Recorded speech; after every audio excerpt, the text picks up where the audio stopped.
The emperor is the largest species of penguin, weighing in at up to 38 kilograms, a third of which is blubber. The more body fat, the more likely they are to survive the coming winter.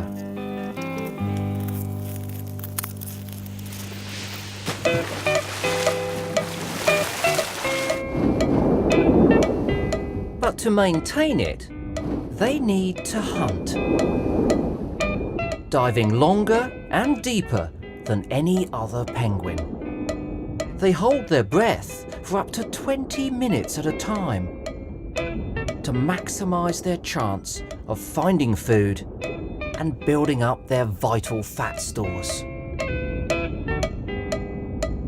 But all that bulk comes at a price and poses an interesting problem.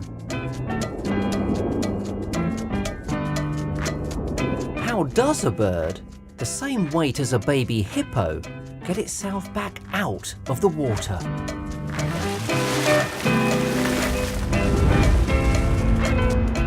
A recent revelatory study suggests an intriguing solution.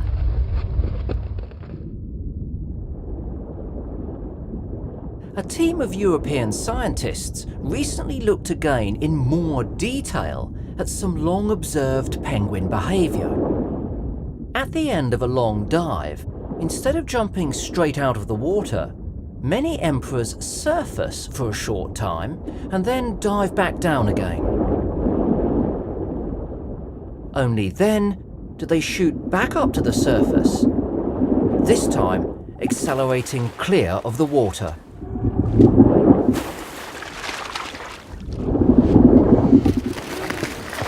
So why do they have this temporary pit stop?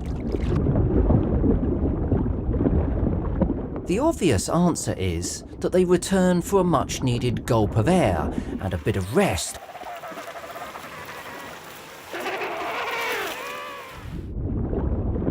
Before diving back down to pick up enough speed for their grand exit. But what the research team now think is going on is actually a lot more interesting.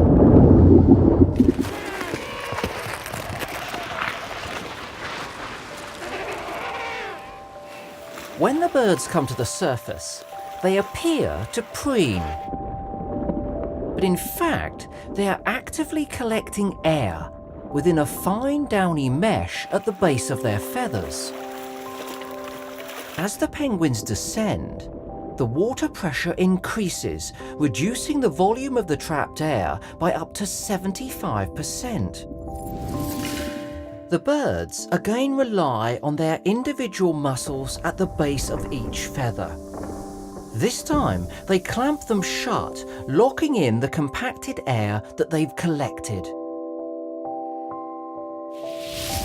When it's time to exit, the penguin then swims upwards as fast as it can.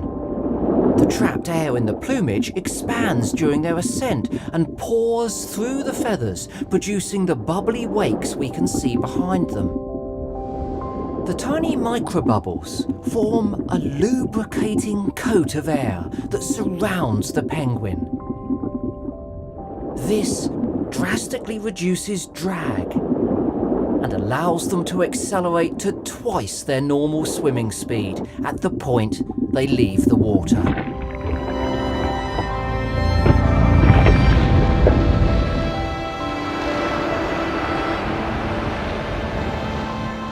This flightless bird finally becomes airborne.